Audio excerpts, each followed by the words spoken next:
और साडी मां दा गोता आसरा ओए अल्लाह जी साडी मां दा गोता ने आसरा ओ खुदा तो बाद साडा ओही आसरा सी ओए अल्लाह जी ओ इना दा पुत्या बूटा जाए जिन्ना मेरे वीर नु मारिया ओए ओ मेरे शहजादिया वीरा ओ तेरे जे कितू लभिए वीर ओ लखो वरी झूठ वीरा मेरे प्यो दादे दी विरसा सी उन्हें जमीन हक साडी जिहड़ी है ना वल लई है मेरे पुछण ही गए ने ते उन्हें कतल कर छड़िया उन्हें मार छड़िया कुत्ते दे कतूरे ने मार छड़िया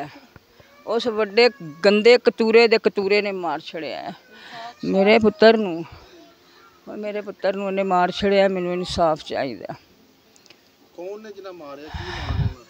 मैं शाह नहीं आ सकती वो शाह दे काबल नहीं वो कुत्तियां दे विच ने कुत्तियां विच ने अरजाक उहदा नां है अरजाक कुत्ता उहदा प्यो कुत्ता अगू अरजाक कुत्ता जेड़े मेरे पुत्र ने मारे जेड़ा मेरा पुत्र सिर्फ जमीन पुछण गया भी क्यों कीता उन्हें फैर कढ़ मारिया मेरे बच्चे नूं ओए मैं मर जा मैनू इंसाफ चाहिए उन्होंने तख्तियों ला के थले चूर चूर कर छड़े बाहर जड़े गए ने ओदी बुढ़ी ओदियां धियां मेरे अंगर रोन कर लान मैनू ठंड तां पैंदी है उन्होंने मार छड़न ओदे बच्चियां नूं मार छड़न मेरे वर्गियां हुण ते मैनू सुकून आउंदा है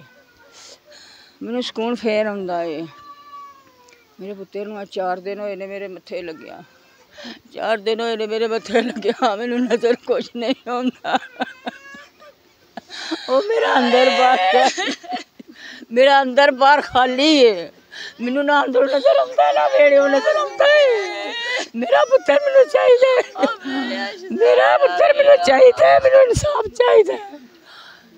मैनू इंसाफ चाहिए मेरा वीरा मैनू इंसाफ चाहिए मेरा शेर वीरा मैनू इंसाफ चाहिए मेरा शेर मेरा जवान मेरा शेर घेर के मार रहा ने ओए मैं सदा वीर क्या करूं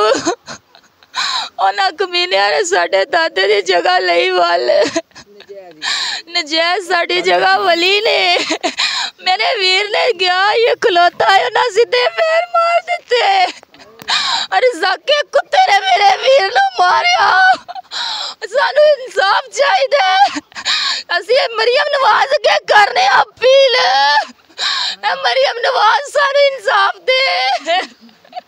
इन्हां कुत्तियां ने मेरे वीर नाल बड़ा जुल्म कीता आए अल्लाह जी मेरे शहजादे वीर नूं डाडा मारिया ने आए जी मेरा नाम सैयद शहादत अली शाह वल सैयद असगर अली शाह है औला खवाना मेरा रहायश है शनाख्ती कार्ड ते मेरा पिंड बोंबटी है मेरी ज़ाती ज़मीन जिहड़ी आबाई ज़मीन है डेरा शाह अली ते वो मेरी ज़ाती ज़मीन है मेरे आबा अजदाद दी उस ज़मीन ते रज़ाक शाह री कब्ज़ा करने की कोशिश करते हैं उन्हें हफ्ते रात को कोई ब्लाक शलाक लाने की कोशिश की है सवेरे मैं जाके देखा चरी नूं पानी लाने वास्ते गए हाँ तो उत्थे ब्लाक लगे ने मैं ब्लाक उन्होंने बुला के कहा कि क्यों लाए ने उहदे नाल ये गलबात शुरू की है तो उन्हें फायरिंग शुरू करती उस फायरिंग दे विच उन्हें साडा मुंडा मुरातब अली है मेरा दोतरा भी लगता है मेरी बीवी का सक्का चाचे का पुत्र भरा भी है 24 साल उम्र है उहदी और यतीम बच्चा है उहदा बाप 2 साल पहले हार्ट अटैक नाल फौत होया सी 4 भैणां ने उहदियां और इंतहाई गरीब घर दे ने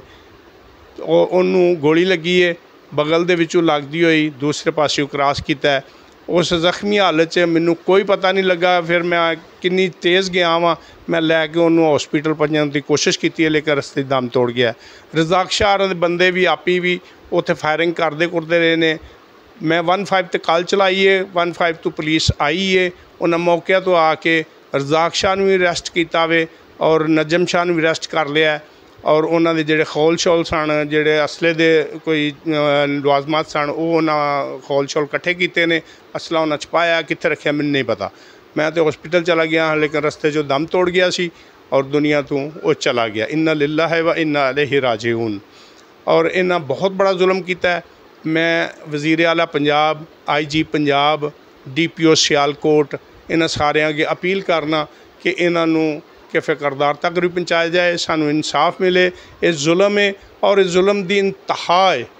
ਇਹਦਾ मतलब ये नहीं है कि जो कोई 4 पैसे जिन्होंने मर्जी मारे तो बाहर दंतनाता फिरे। पुलिस उस तो बाद जो बाकी के नामजद ने या दूसरे ने उन्होंने अजे तक उन्होंने पूछया भी नहीं, फड़िया भी नहीं, अरेस्ट भी नहीं किया और पिछे आके कोई उन्होंने कोशिश नहीं की अरेस्ट करने की। अजे तक असीं कोशिश कर रहे हैं, साढ़े सामने फिरते हैं और सानू अजीब किस्म के पैगाम मिलते हैं, अजीब किस्म दी धमकियां मिलदियां ने, अजीब किस्म के साढ़े नाल वो इस तरह करते हैं। लिहाजा मैनू तहफ़्फ़ुज़ भी दिता जाए और मैनू इस गल का इंसाफ मैं चाहना कि वज़ीर आला पंजाब तो लग के जिन्ने भी आला हकाम ने और DPO सियालकोट से मेरी खसूसी दरखास्त है।